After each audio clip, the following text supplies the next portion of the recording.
Hi, fifth grade. Today's question is, how can art influence society? So we're on week 11, underwater exploration.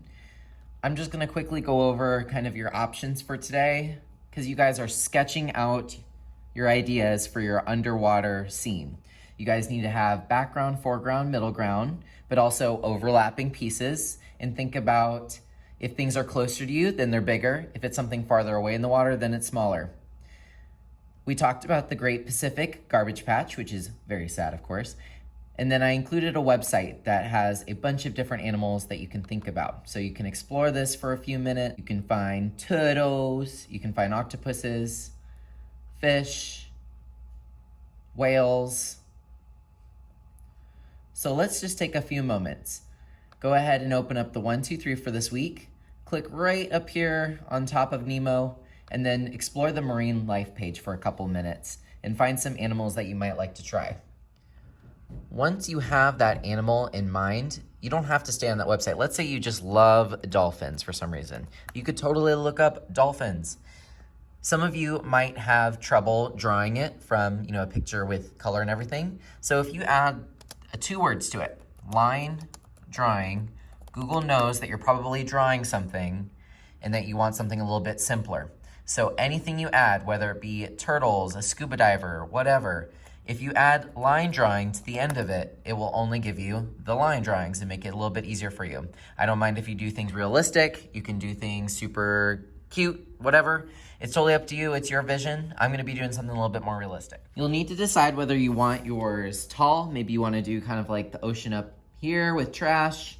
Maybe down here is the bottom of the ocean. Maybe you want to do it on its side. You want more of like the widescreen kind of angle. However you decide you want to do it, but please write your name in the bottom left-hand corner with your pencil, please, and then give us a thumbs up. All right, and then also write your class code. That's the day of the week, your grade level, and then your table number. All right, now I'm gonna leave this totally up to you how you want to do this, but I'm gonna give you hints, little tips.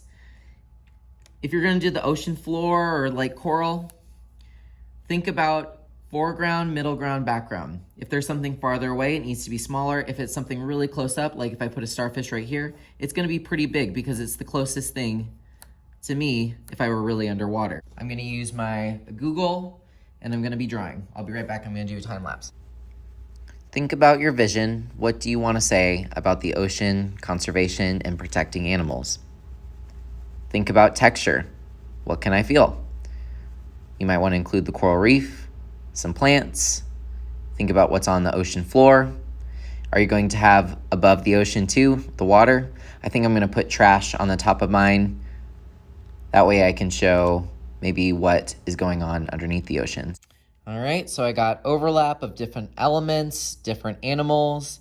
I like it now. I'm leaving a little bit of space because remember our techniques that we tried? You get to use them on this project. So if you want bubbles with the isopropyl, or you want to use salt for a texture, maybe in the sand, leave yourself some room for it. I understand if the whole thing's not filled, but just make sure that you have overlapping, something in the foreground that's bigger, middle ground, and then background I got going on up here. And then of course we have the Sharpies for anything you want to keep.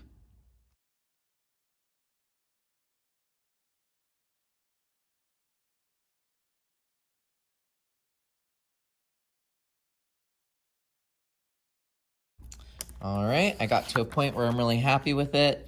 If I have some extra time, I can erase any lines I don't need. But now I am ready for paint. I imagine most of you probably won't be done with this today, so I'm going to set paint out next time. I think we just need a day to sketch it all out, and then next time we can get all the paints and start experimenting. But speaking of experiments, I'm gonna have your sketchbooks on the back counter. You guys can open it up and see how it turned out, how it dried. I already took the salt off mine. Do you see all the little bubbles that happen? You guys can take this out. Be careful not to rip your paper. And I had a lot of people ask if you can take it home. Yes, you can take your experiments home if you would like. One thing I do want though is for you to take a picture in your painting unit. If you didn't realize by now, on slide 3, there's a little shortcut. We're in the painting unit now, so you can press the green one and it takes you right to your painting unit so you don't have to scroll forever. And then I would put a picture under slide 25, sketches and journal pages. I would probably consider this a sketch, and then we'll take an in progress next time. Insert image camera, and then don't forget to change the background. Why don't you do something with the ocean? Look at all the cool images that you could choose to decorate your slide. Once you've done that though, you've completed it, you can put this on the back counter, be ready for paint next time. Don't forget you can take home your experiments. Please don't take home your sketchbook. You'll need that for other projects. Have a wonderful day and save the ocean.